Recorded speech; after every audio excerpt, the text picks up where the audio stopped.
Welcome to Primary Markets TV Asia Pacific, your update on newly issued securities in APAC. I'm Dan Barnes. This week is seeing the launch of several initial public offerings on the Australian Stock Exchange, with IPOs from Universal Store Holdings and Native Mineral Resources Holdings listing on 16th, today Monday, Caspin Resources Limited and Metal Hawk listing on Thursday the 19th. Hong Kong Stock Exchange is seeing several more listings from Sichuan Tianzow Breeding Technology on 16th, Sunkwan Properties Group, and Jinke Smart Services Group on Tuesday the 17th, and then Yadong Group Holdings and Shinsun Holdings on the 18th.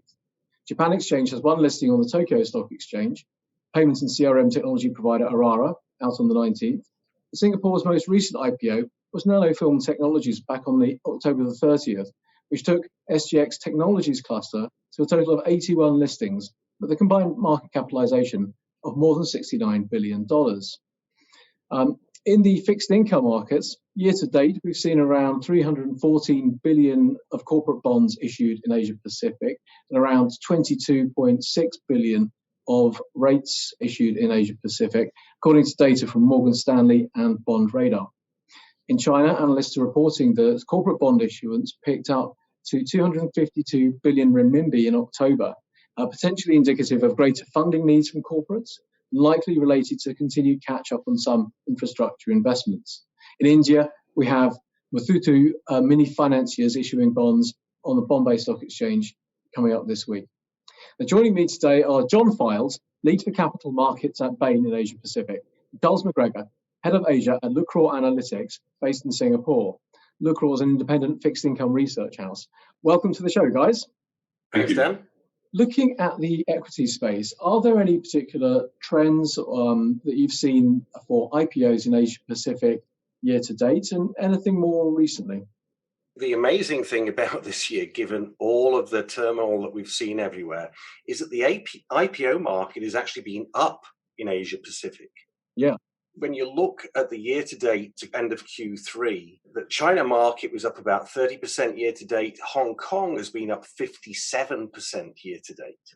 Wow. And that's a phenomenal performance, when last year had some record listings with Alibaba in Hong Kong and Saudi Aramco in Saudi. So to see this increase in this year is really quite amazing. Absolutely. Do you have a sense for what's driving that?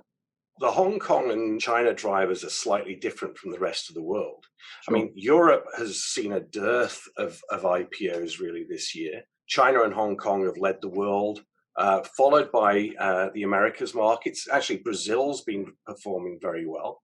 But what's really driven Hong Kong and China, in the case of Hong Kong, it's been, if you like, the returnees. It's been those China-based but US-listed entities that have chosen to do a secondary listing in Hong Kong now. So I'm thinking JD.com, NetEase, Yum China, and so on. That's been 102 billion Hong Kong dollars so far. And in China, I think the star market has really driven that. You know, the star market has been, 53% of the funds raised in Shanghai year to date. There's a pipeline looking forwards of over 200 listings queuing up on the star market. And that's all technology and industrial companies. So that's a phenomenal growth story. In terms of sectoral trends, is that reflective of the sort of IPOs we've seen for the rest of the year? Yeah, I mean, the star market has really been the driver, and that's very, very tech-driven, as is the Chi-Next market, which has also been the big driver of Shenzhen's IPO growth. So definitely technology, definitely China-focused. That's been a really big driver. That's great. Thank you very much. Charles, can I come to you? Looking at the fixed income markets in Asia Pacific, are issuance volumes where perhaps you might expect them to be for this time of year? And how does that compare to previous years? The issuance volumes are way in excess of what I might have expected this year, especially given that in March and April, there was very little issuance just because of the COVID basically shutting down China. Yeah. But since then, we've seen volumes pick up again. And as you said before, we're sort of 320 billion year to date, and it's about 16% over last year. And last year was a record year. So huge. We think there are a number of reasons driving this. Yields in returns in Euro high yield, US high yield, US investment grade haven't been very strong. And especially at this time of year now, we feel that investors are concerned about the possibility of Treasury yields spiking. That makes sense. Due to a vaccine that's now looking as though it's going to be in the short term, not the long term, a relatively quick pace of economic recovery, and obviously the economic stimuluses that are expected to come through. So their concern now is, rather than looking for duration to enhance their returns, they're potentially going to be shifting to high yield to get that return. Again, looking at sectoral trends, are there any in fixed income which you found particularly interesting or any worthy of note? The predominant issuance continues to be from banks and property companies as far as China is concerned. We've seen an additional Tier 1 capital issue from Bank of Communications just 2 days ago, and that was $2.8 billion, and that was well received. At the same time, we saw the 20th largest property company, Genro, issue a green note. And it was only $200 million, but it was 11 times oversubscribed. So we're aware that ESG considerations are playing an increasingly major part in investors' considerations at the moment. Are there any characteristics of bonds being issued at the moment which are of interest around covenants, things like that? Because we've seen a weakening of covenants, certainly in Europe and the US to some extent. Covenants are probably more important from a high yield perspective because you don't get many in an investment grade one. To be frank, in Asia, covenants really aren't that critical because the legal systems have a lot of uncertainty about them, unlike Europe or the US, where you can go to a court with a reasonable idea of what the outcome might be. Yeah. What the covenants do is it helps us understand what management's objectives are and what their commitments might be. That said, we are seeing over time that they're becoming less onerous, if you like, on the companies, but they came from a relatively high base compared to the US. So I'd say if you're just looking at the covenants within themselves, they're probably still better than US high yield, but that's not saying a lot.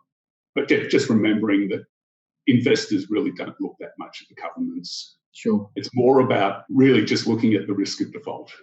You mentioned the level of oversubscription to one of the issues there. What's your sense of investor appetite across Asia Pacific right now in different geographies? Well, the reality is that the majority of the bonds are staying in Asia, and I suspect that a lot of them are going to Chinese banks. That said, I think there is an increasing proportion that are being picked up by European. The US investors, less so because they tend to look more at the 144A issues, and the vast majority of issues out of Asia are Reg S issues. They don't go to the US on their roadshows. There is this sort of hunt for yield, if you like, and Asia is attractive in that regard. Default rates have ticked up a bit in China, but these are predominantly companies that should never have been allowed to enter the US dollar bond market. They're kind of pseudo-government related, but not really an SOE, and weak business models. If you put those aside, I think there's still a strong appetite for Asian credit. It's really interesting what's happened in the high yield market in that, if you take, for example, Country Garden's 2030 bond, before the crisis, it was trading about 101. When COVID hit, it dropped to about 90, but it's actually now rebounded to about 104, 105. So it shows there's even a higher appetite for Chinese US dollar denominated high yield offshore bonds than there ever was. And I think that's growing. Guys, thank you very much. Thank you, Dan. Thank you. It's a pleasure.